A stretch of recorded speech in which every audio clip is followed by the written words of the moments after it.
卫东那边没什么异常吧？现在还没有。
我们是缅甸警方，你们已经全部被包围了，赶快放下武器投降！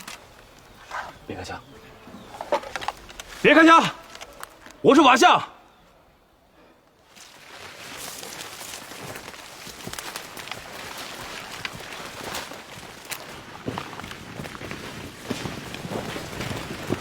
有什么发现？没有。不过刚才我们已经跟他们交火了。他们带着董事长往西北方向去了。我们追到这儿就碰到你们了。继续分头搜索。是，走。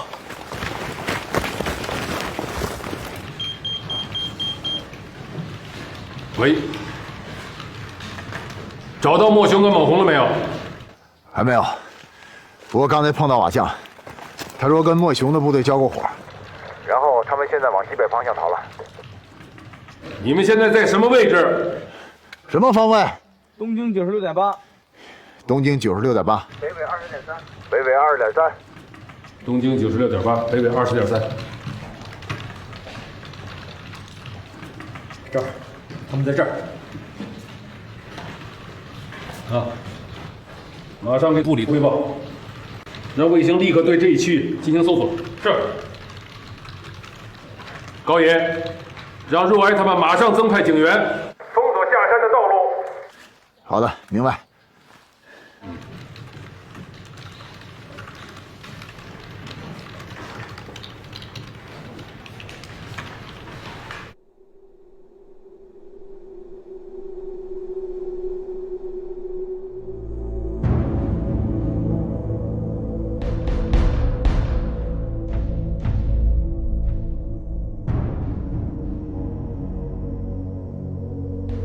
走啊，站着干嘛？莫兄，对你的身世我一直很好奇，我也派人调查过，可没找到答案。你投奔我之前，你是干什么的？你问这干嘛？这是我一直没重用你的原因。既然你早就怀疑我，为什么还把我留在你身边？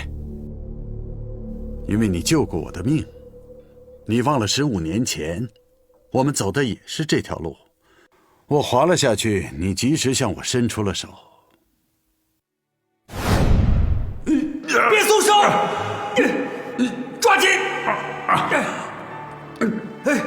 抓住！哼，孟红，你别幻想了。我当年不是有慈悲心肠，我救你命，是为了取得你的信任。快走！我在想，如果当时我就能看穿你的心思，我还会不会握住你的手？你到底想说什么？当年，因为我贪命，我猛红被你利用了15年，可我今天不想再被你胁迫利用了，我也不想让政府军对你投鼠忌器了。孟兄，后会无期了。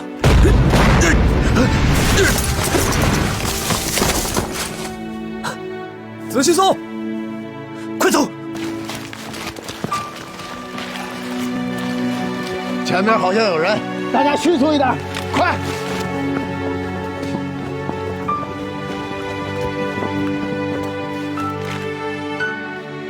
给我下去送。是，小心点。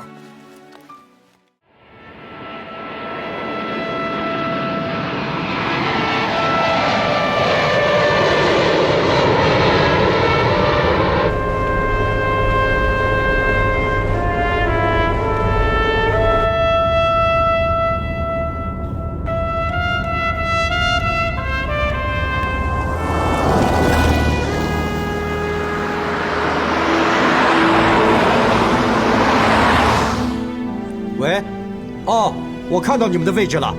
好，好，我告诉你啊，如果有任何消息，即刻联络。好，江局长、副总监，我们的人都在这个地区，不过到目前为止仍然没有任何的消息。他们人数不多，人少好隐蔽啊，而且这附近的村寨很多，一旦他们混进村寨里躲起来，那可真叫大海捞针呐！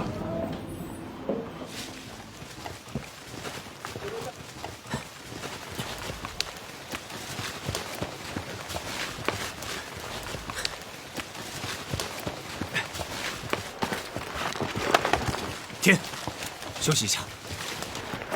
大哥，你们现在去哪儿？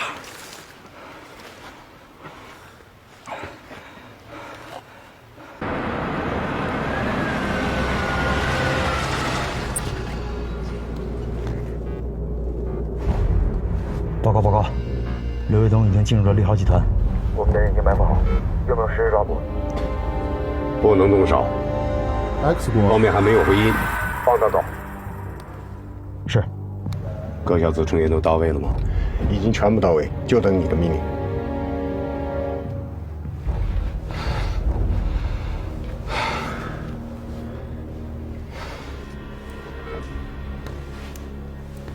柯小姐，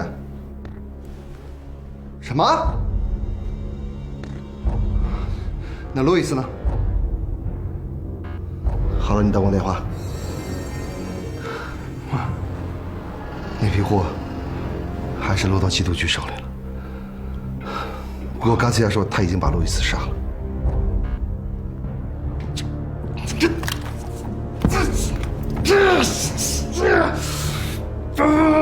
金三角的这帮废物，为什么个个都是色命不凡啊？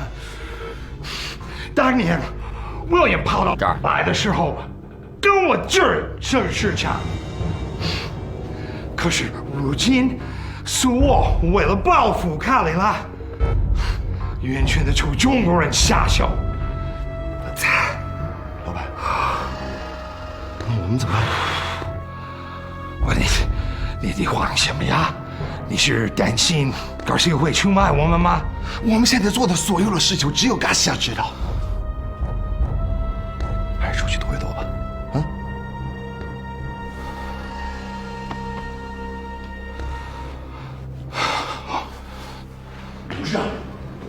董事长，慌什么你？刘易斯他。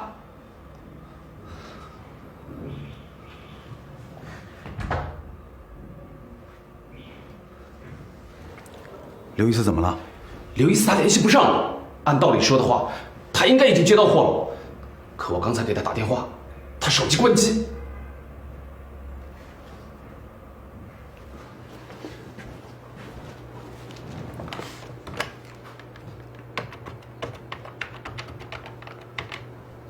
您好，你所拨打的电话已关机。Sorry。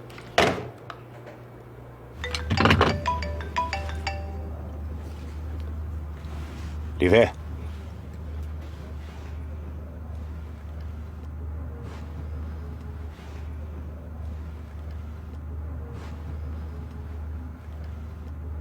好，我知道了。陈辉，马上行动。是。各小组注意，各小组注意，行动。是。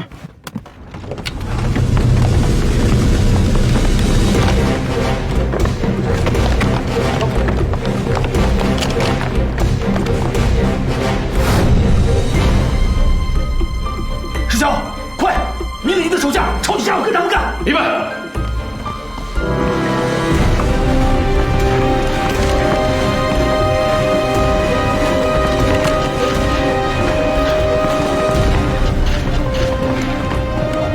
报告，2楼搜索完毕，安全。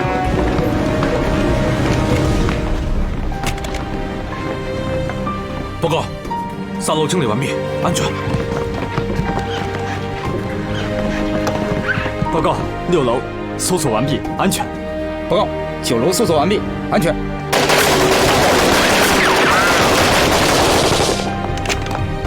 关局长，1层到9层安全，但是10层受到了顽强的抵抗。注意安全，我马上就到。关局长，不能来，危险！关局长，你不能进去，还是我上去吧。不，刘一东打劫计划，我必须亲自指挥。哎，关局长，你们快跟上，保护关局长。是。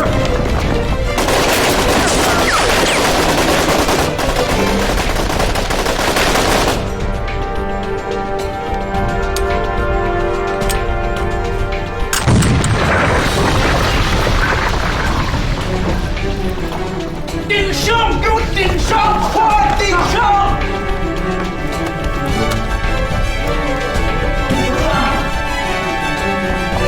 董事长，顶不住了怎么办？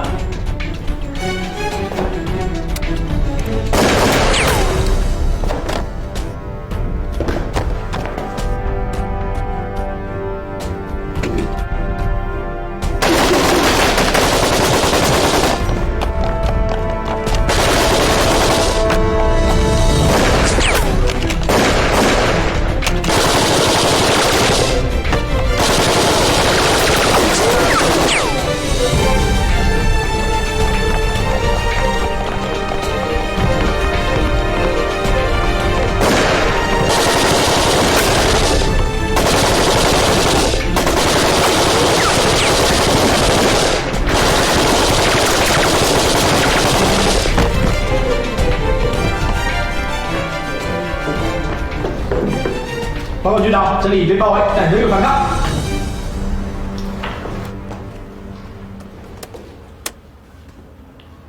刘一东，你给我听好了，利豪大厦已经被我们包围了，你根本出不去，你只要投降，别无选择。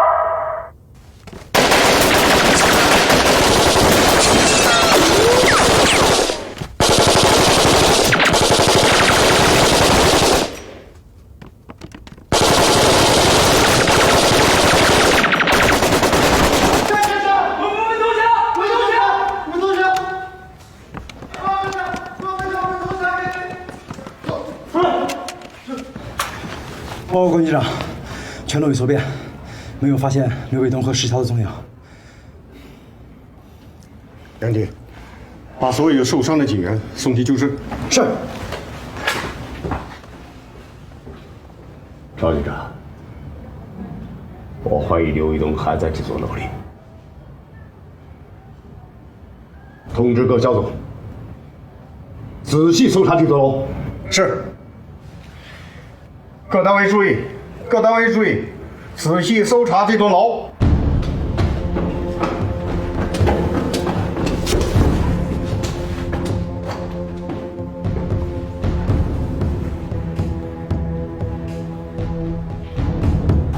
赵局长，通知我们所有的警察，摘一条帽子。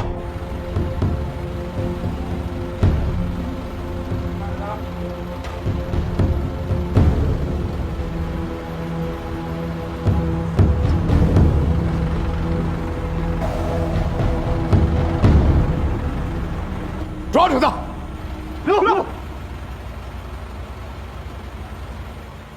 刘卫东，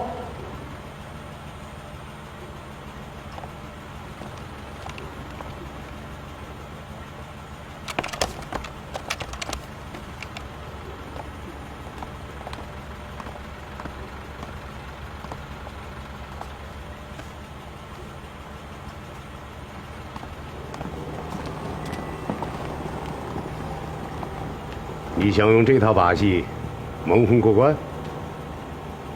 石桥是你打死的？他已经完成了他的使命，他该死。你这个人渣！来呀！趴下的人证人物！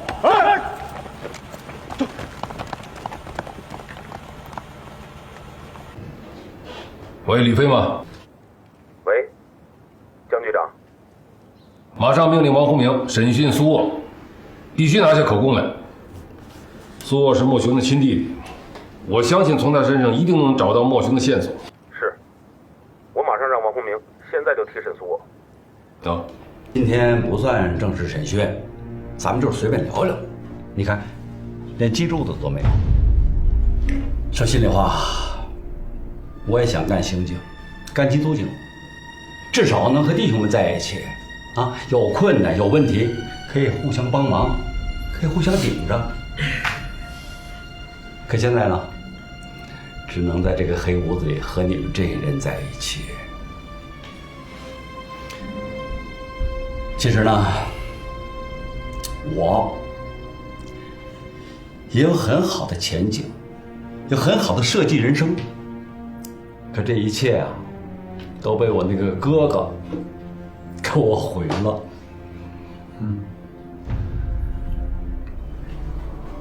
你哥哥是做什么的？做生意。说起我哥，从小就样样都比我强，情商、智商都高，不像我，从小就不喜欢和别人交往。我一直在我哥哥的阴影下、笼罩下生存。哎，你是不是也这样？没错，他永远是我的老大，我什么事情都听他的。他很聪明，也很强势。小的时候啊，我最喜欢和我哥哥到林子里打鸟。哎，就打鸟那个弹弓，也是我哥哥亲手做的。就是打鸟，我也不如我哥。8比2啊，算好成绩了。哎，你们那时候都喜欢玩什么？在我们家乡山坡后面有一大片樱树，每当罂粟花开的时候，美极了。我和我哥哥经常去那片罂粟地里玩。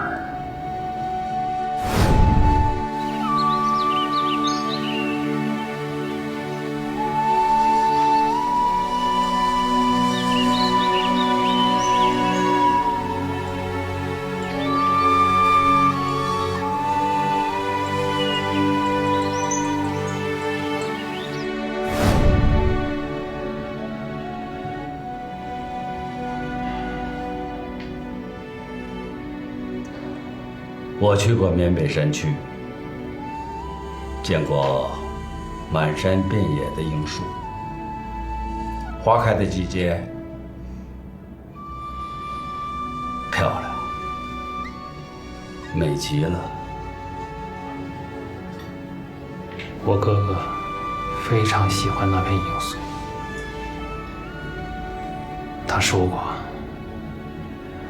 世界上最美好的风景都比不上我们家乡后面山坡上那片罂粟。每当他失去力量、迷失自我的时候，他就会回到家乡。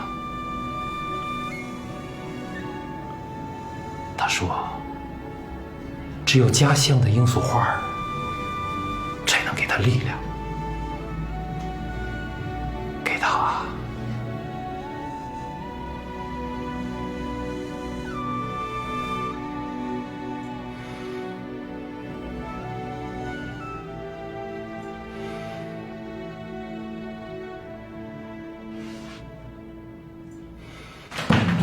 不，警官，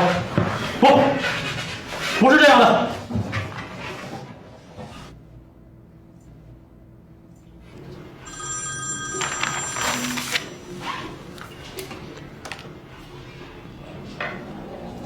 洪明，将军，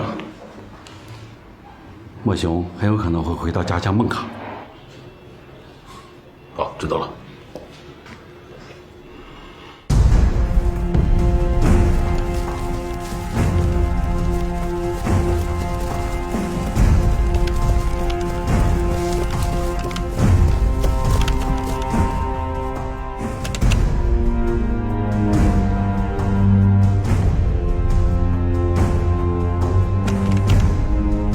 罂粟呢？他们都去哪儿了？罂粟都去哪儿了？大哥，是不是你记错地方了？你都已经6年没有回来过了。不可能，他们就在这儿！你徒弟快去把这些茶树给我砍了！大哥，快去！对，好，我去，我去。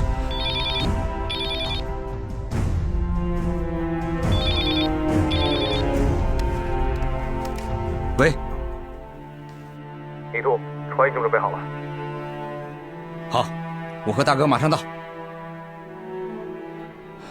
大哥，快走，再不走来不及了。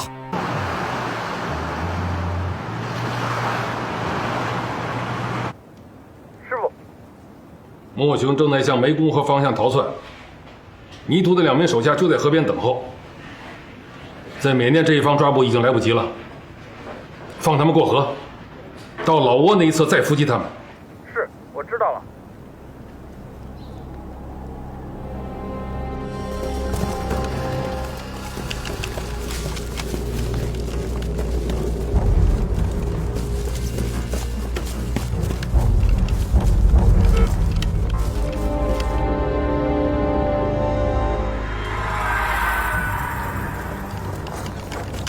等一下，怎么了，大哥？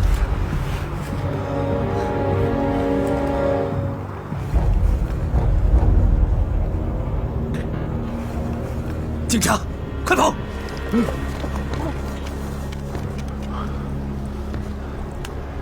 第3组注意，第3组注意，向你们方向去了。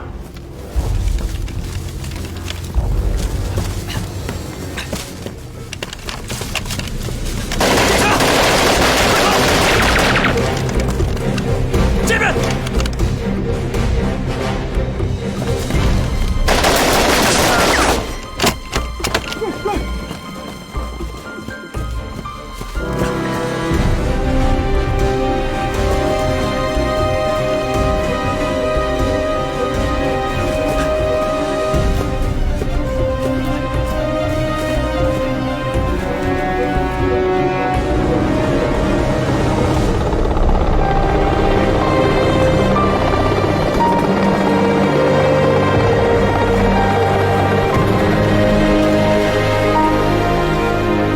莫雄没那么容易。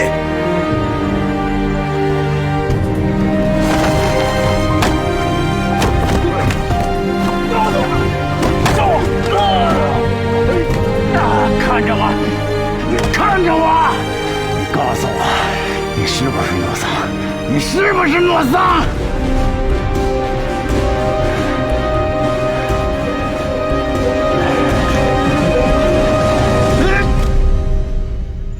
想打我？打呀！打呀！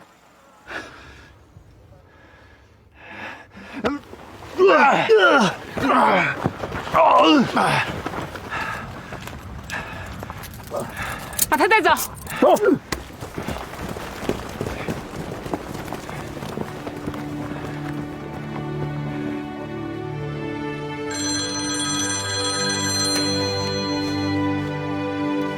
高野，莫雄抓到了没有？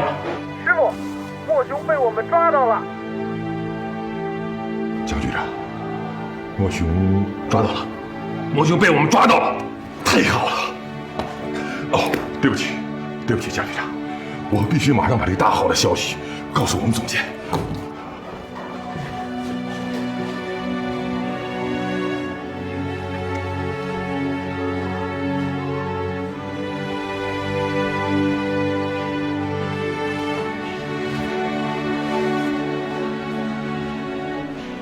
部长，向海峰，莫雄被我们在湄公河老挝一侧成功抓获。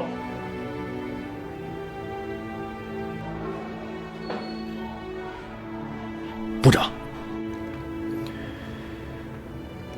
好，我要马上向首长报告这个好消息，上海帮，你们出色地完成了党和国家交给你们的任务。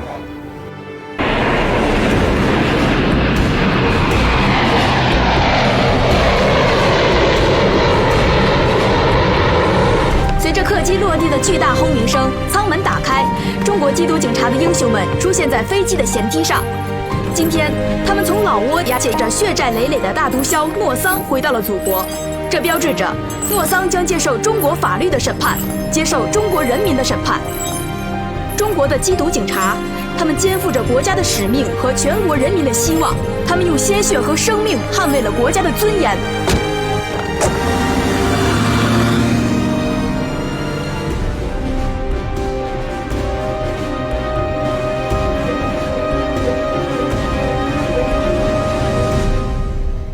苏啊，我劝你还是放老实点儿。我这儿有一些材料，你好好看看，也许你能想起点什么。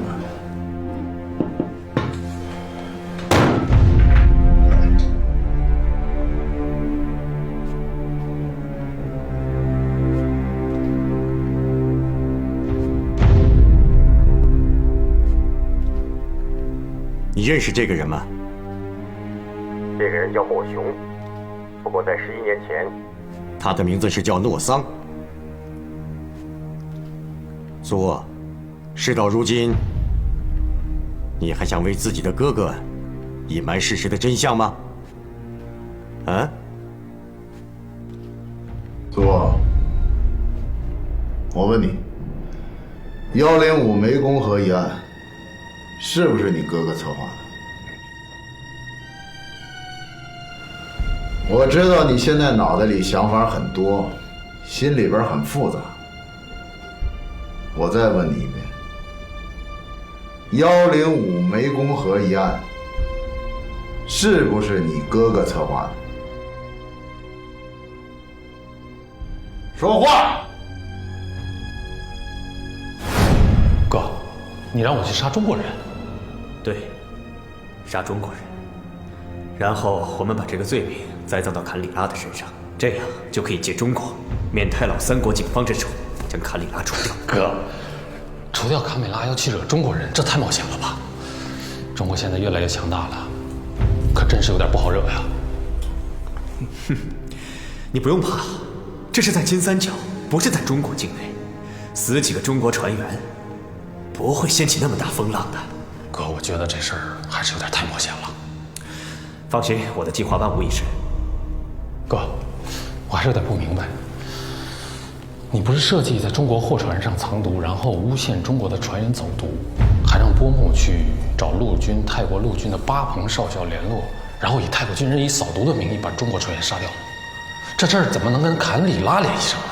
放心，我会让警方去怀疑坎里拉。你要做的就是按照我的计划，将毒品放在中国的货船上面，然后将中国货船挟持到金木棉岛一带，然后将中国船员杀掉，扔到湄公河里。什么时候干？等坎里拉把那1吨毒品运出泰国的那一天，波木到时会给我情报。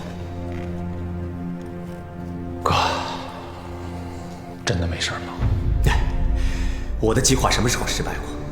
苏王，只要除掉坎里拉，我们在金三角就可以为所欲为了。到时我掌控击落，并负责秘密制造高品质的老虎牌毒品，你负责运输，我们兄弟俩就可以完全掌控金三角的毒品市场了。这可是除掉坎里拉最好的一个机会，千万不能错过。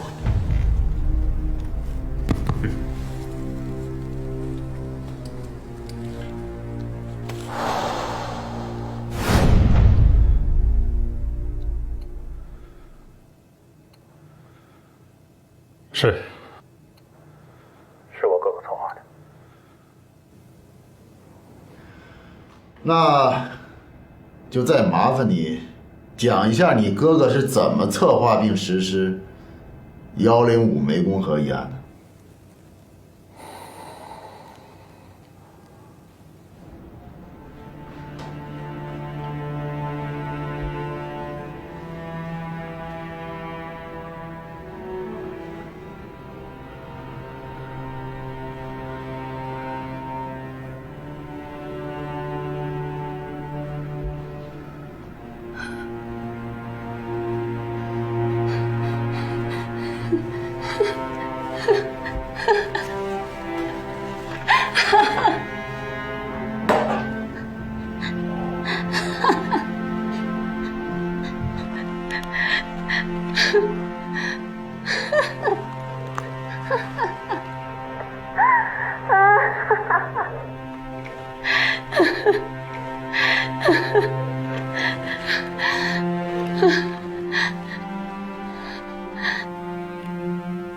事情的经过就是这样。那我问你，莫雄在蒙红的身边，指使你们制毒贩毒，他的身份除了你，还有谁知道？除了我，还有坎兰、朗波、陆巴和泥兔。除了我们5个人，没有人知道他的真实身份。我在大齐力还有进基洛前，有2次有人向我开枪，是不是你布置的？在大齐力那次，是莫雄亲自布置的。我头上就小心点！闪开！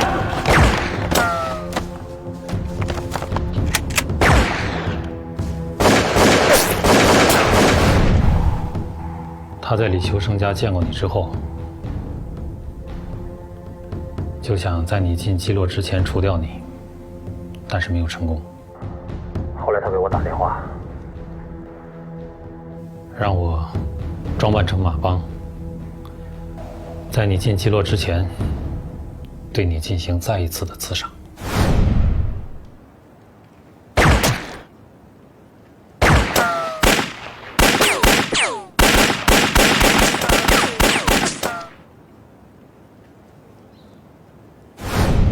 他这次的目的是想制造他救你的假象，来排除你对他的怀疑。卡兰，你是怎么认识莫雄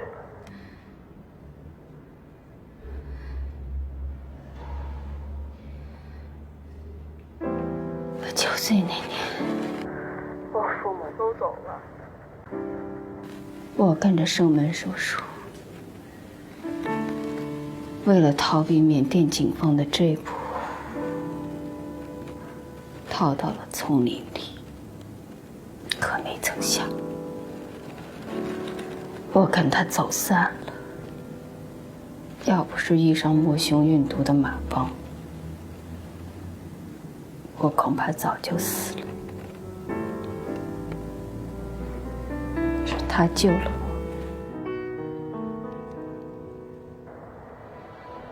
他那个时候叫诺桑。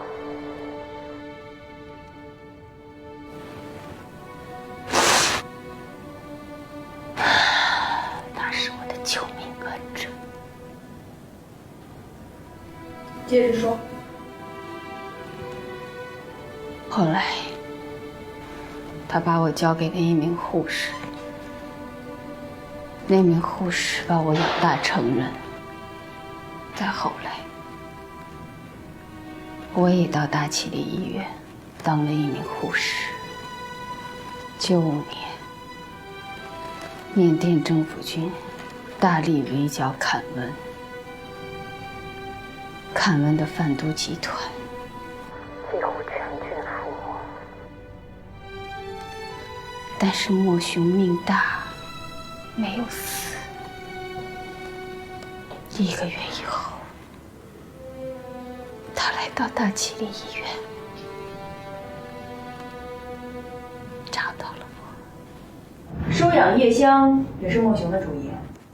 是，他让我收留叶香，目的就是为了利用叶香跟某红拉上关系。他那个时候对坎温已经大失所望，他想为自己留一条后路。98年，莫雄投靠了蒙红。99年的时候，缅甸政府军大力围剿蒙红，莫雄劝告蒙红投降了缅甸政府军。莫雄的计划就是为了利用孟红是缉毒英雄这个头衔，为他做掩护，这样可以使他在基洛秘密制毒，通过基洛集团底下的3个公司贸办运毒，然后利用我在泰国的地下钱庄帮他洗钱。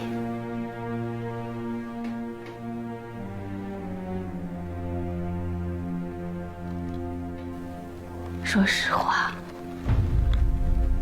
如果那个时候穆兄肯听我的，把你直接杀了，或许你们也不可能这么快找到我们。放肆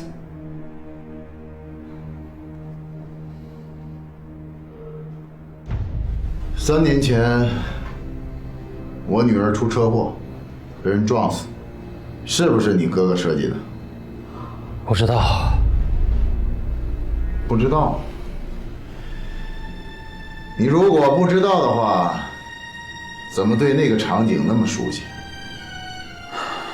他跟我提起过你，是因为吴天雄事件。你缴获了他500公斤的海洛因，莫雄对你恨之入骨。他说他策划了刺杀你女儿的行动，还说他就在现场。不过，作为莫雄的亲弟弟，我有时候也不知道他哪句话是真，哪句话是假。他疑心很重，在心底里，他不信任任何人。既然是这样的话，为什么你一直要包庇着他呢？为什么到现在，你还不想说出事实的真相呢？杀13个中国船员，确实是莫雄策划的，但我苏沃是执行者，我的手上沾满了13个中国船员的血，我苏沃难逃一死。我不想拉我哥哥做垫背。那你这个亲哥哥，把你当成亲弟弟了吗？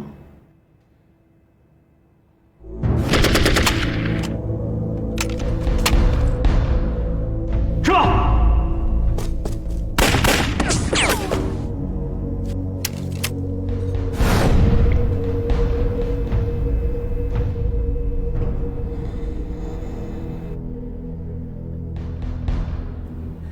我女儿圆圆的死，是莫雄干的吗？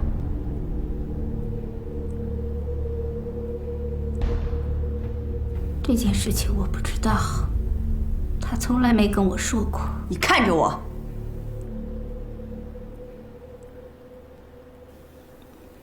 我说的是实话。莫雄自私、凶残，疑心很重。他不相信任何人，包括为他付出一切的我。去年10月5日，栽赃中国2艘货船“兴盛号”和“远平号”，并将13名中国船员杀害，抛入湄公河，是莫雄策划的吗？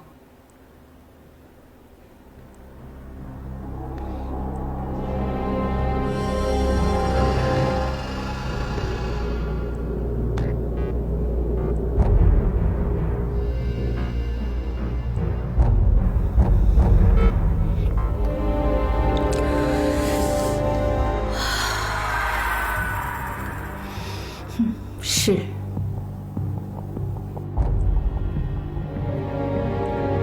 莫雄，你认不认罪？我有什么罪？你没有罪，那你为什么要劫持猛红？为什么要逃走？那是我跟猛红之间的私人恩怨，我想取代他，当基洛真正的老大。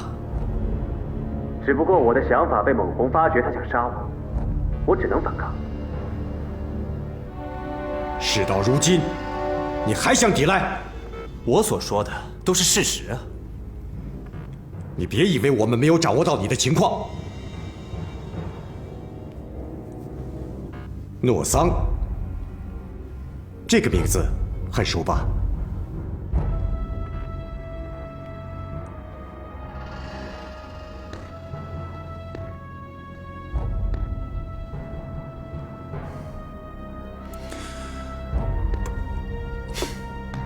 这是我。这能说明什么？说明什么？说明你就是杀害13名中国船员的真正凶手，说明你就是击落孟东贸易公司东郊仓库那个秘密制毒工厂的真正老板，说明你就是经过刘卫东的中国通道运往 A 业公司总部的2吨冰毒的真正的货主，证明你就是卡兰藏在泰国农兰大厦地下游戏厅里面钱庄的真正老板，也说明了你就是杀死坎里拉的真正幕后指挥者。这一切的一切，难道还不够吗？不，你说的这些我一句都听不懂。我没有杀13个中国船员，击落那个秘密制毒工厂的老板是陆巴。那个叫什么坎兰的，我根本就不认识。若埃处长，你指认我这些罪行，除了血口喷人，你还有别的铁证吗？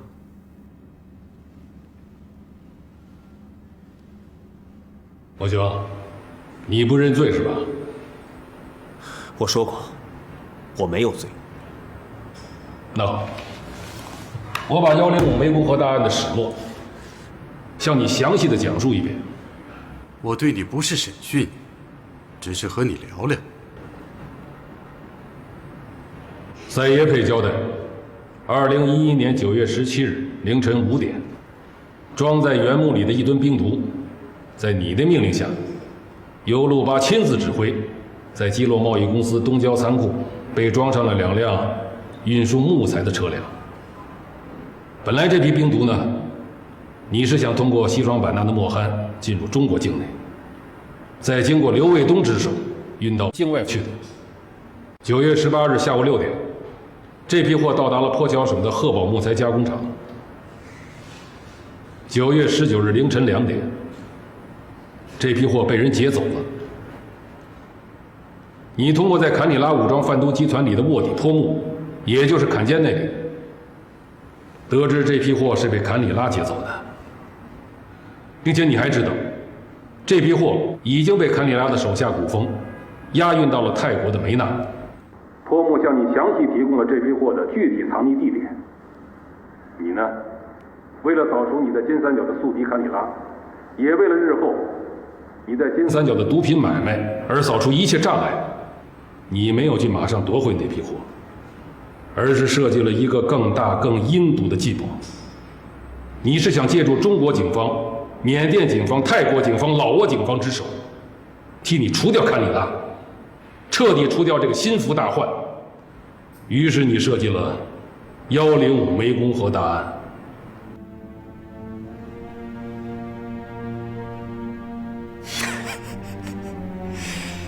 江先生讲故事的能力的确不错，开篇很精彩，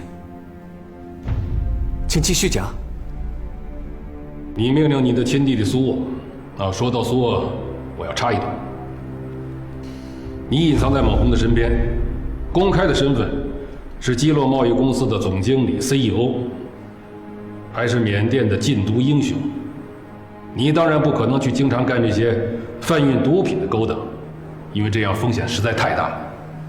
于是你就借用你弟弟苏沃的名义，成立了苏沃武装贩毒集团，以这个武装贩毒集团与坎里拉的武装贩毒集团形成对峙，以此来迷惑中老缅泰警方的视线。其实呢，苏沃只是你的一个傀儡。于是你就叫苏沃代替你执行栽赃中国货船并杀害中国船员的罪行。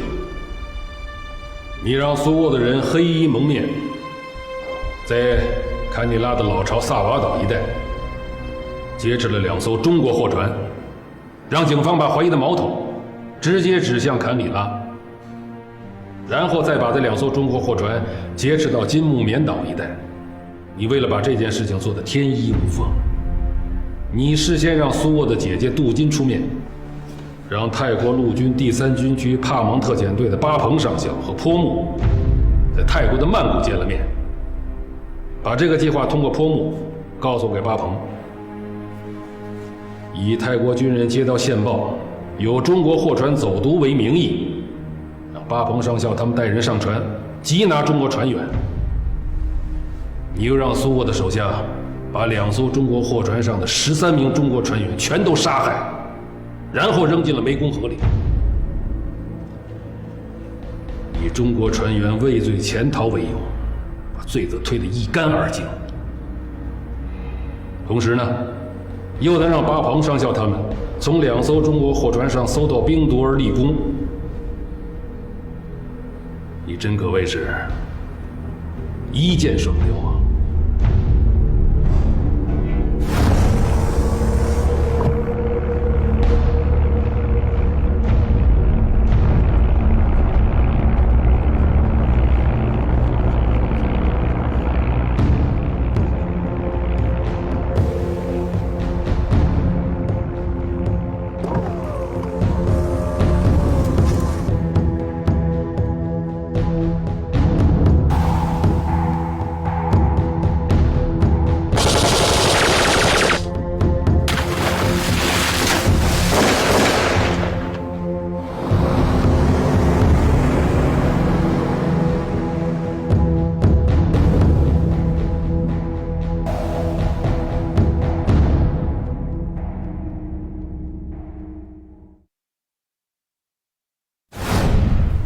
你以为你所做的这一切完美无瑕，没有任何破绽，你就可以瞒天过海？你以为13位中国船员会永世背上贩毒的罪名？我觉得你是个中国通，你应该听到过2句中国古话，叫“要想人不知，除非己莫为”，还有一句叫“人在做，天在看，多行不义必自毙”。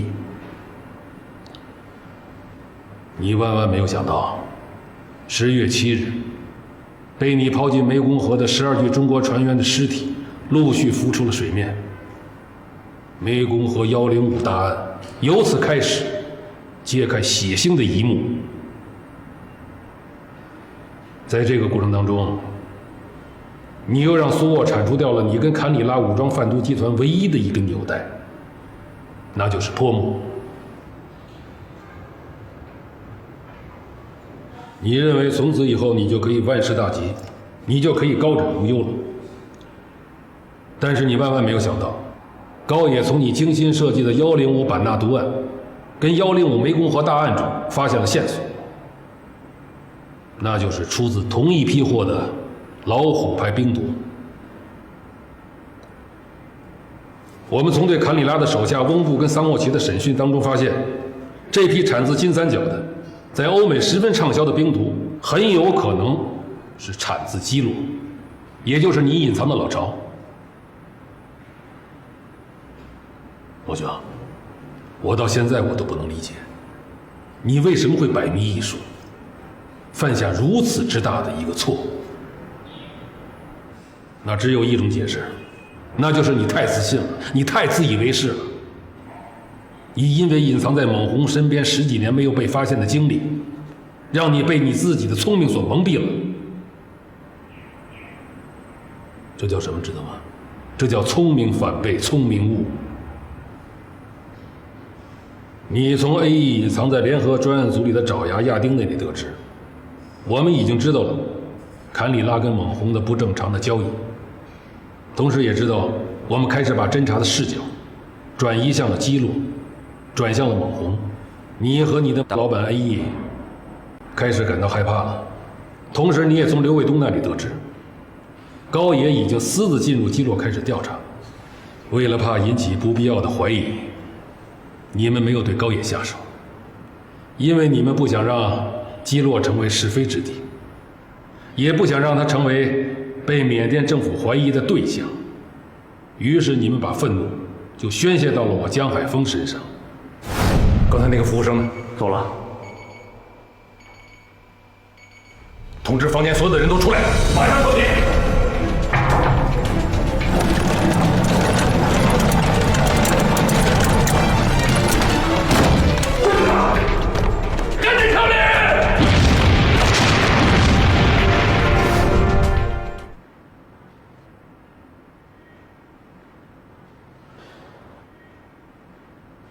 废物做这点事也要我亲自上吗？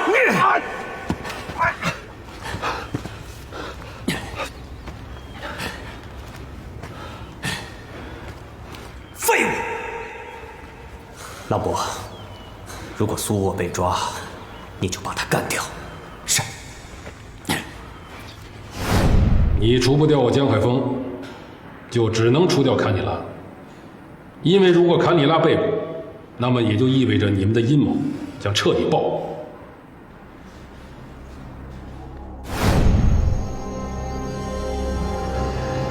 于是你就派你的心腹陆巴，让他派他的手下，暗中跟着蒙红的贴身保镖瓦相他们，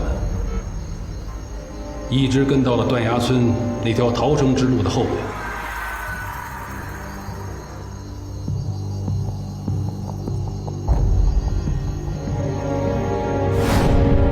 当吉海跟郭大奇他们将仓皇出逃的坎里拉抓获，陆巴派去的狙击手跟杀手将坎里拉击毙，然后又把瓦相他们杀掉，以造成是蒙红杀害坎里拉的假象。虽然这样做是非常危险的举动，因为这照样可以引起缅甸政府对基洛的怀疑，可那时候的你已经没有其他的退路了。坎里拉是被你除掉了，但是基洛也陷入了危机。基洛是你的大本营，你的梦想就是有朝一日能够取代蒙红，成为基洛的掌控人。那时候，你头顶缅甸政府禁毒英雄的光环，又可以在暗地里为所欲为的在基洛制毒，然后通过的千亩橡胶林，通过刘卫东的利豪集团，通过那个生产不干胶的 BN 公司，将毒品源源不断地运到 A 那去。所以，你为了转移中缅警方的注意力，也为了消除危机，你想到了一个抛出陆巴、抛出苏沃、割舍基洛的秘密地下制毒工厂的阴招。你想对基洛来一次彻底的刮骨疗毒，弃车保帅。这车就是陆巴跟苏沃，帅就是你莫雄。你放心，抛出昂敏，我们大家都安全。那我呢？我的安全呢？抛出昂敏就意味着我要暴露。你今晚马上走，带着那些设备转移到苏沃那里。陆巴，这个形势你也看在眼里，我们必须抛出点什么，不然中缅警方是不会放过我们的，更不会放过基洛。到那个时候，我们都得玩完，这是不得已的一招，也是保全你我性命最安全的一招。哦，明白了。那好，你先派人把高野绑了，先不要杀掉他。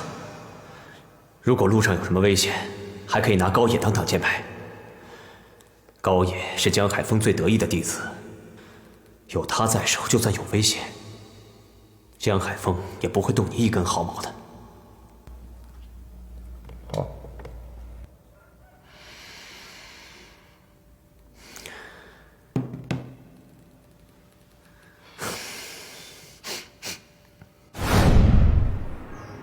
在这个过程当中，你让孟巴的手下孟东的贴身保镖昂敏给孟东的香烟下毒，逼迫孟东自杀。你为了不引起高野的怀疑，你设计了马帮袭击你车辆的计谋。当得知赛耶佩就是坎里拉在基洛的线人，你又让陆巴派人杀掉赛耶佩灭口。最后，你让陆巴抛出昂敏，并让陆巴绑架高野，并且带着秘密的地下制毒工厂的所有设备逃离基洛。可陆巴万万没想到的是，他才是你莫雄的替死鬼。当你带着泥图跟手下冲进了秘密制毒工厂里，想达到让陆巴杀害高野，然后你再把陆巴杀掉灭口，这一计双雕的计谋。莫雄，你这一招的的确确是太阴毒了。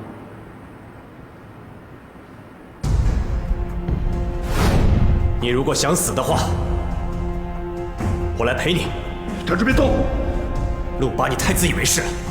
你现在命令你的手下赶紧放下武器，我保证饶他们一命，包括你。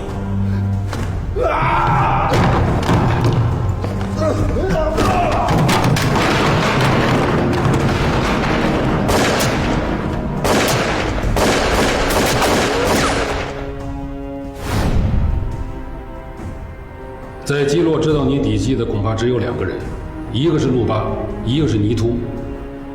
陆巴现在死了，你的嫌疑被彻底解除掉，的的确确，你是达到了你的目的。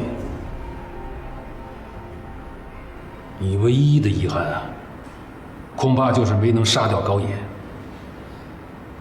但对那个时候的你来说，这个结局恐怕已经是非常之圆满了。你同时命令苏沃清除掉一切社会关系，然后躲进猴山附近的那个野象谷的山洞里面隐藏起来，等待着105湄公河大案慢慢的无疾而终。但是你万万没有想到，昂敏知道来没？昂敏，你别以为我们什么都不知道。我想起来了，我认识苏沃的一个情妇，她叫莱梅。苏沃还有一个姐姐，叫杜金，住在泰国曼谷，是泰国龙兰演出公司的老板。我们从莱梅的身上得到了杜金的消息。终于，传说中的苏沃在我们面前开始变得现实起来。我们通过杜金的龙兰公司，发现了坎兰负责经营的那个地下钱庄，于是就发现了坎兰。虽然因为亚丁的情报，你让坎兰躲过了一劫，但是你万万没想到的是，坎兰最终还是落到了我们手里。但是我可以告诉你，坎兰并没交代出你救过他的命，他爱你。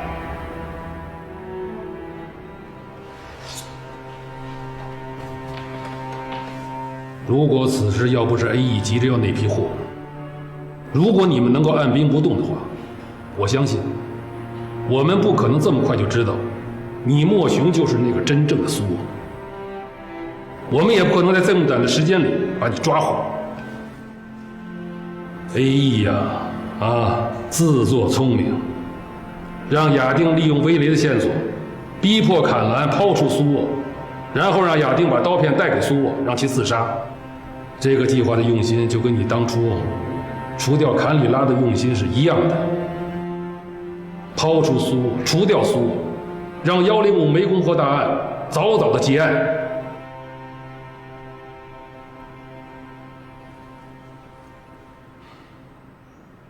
然后呢？米莫雄和 AE 可以继续着你们的交易，但是没有但是，你莫雄还是被我们请到了这里。这就是105湄公河大案的真相。莫雄，你是金三角的败类，是缅甸人民中的败类，是欠下13亿中国人民血债的一个罪人。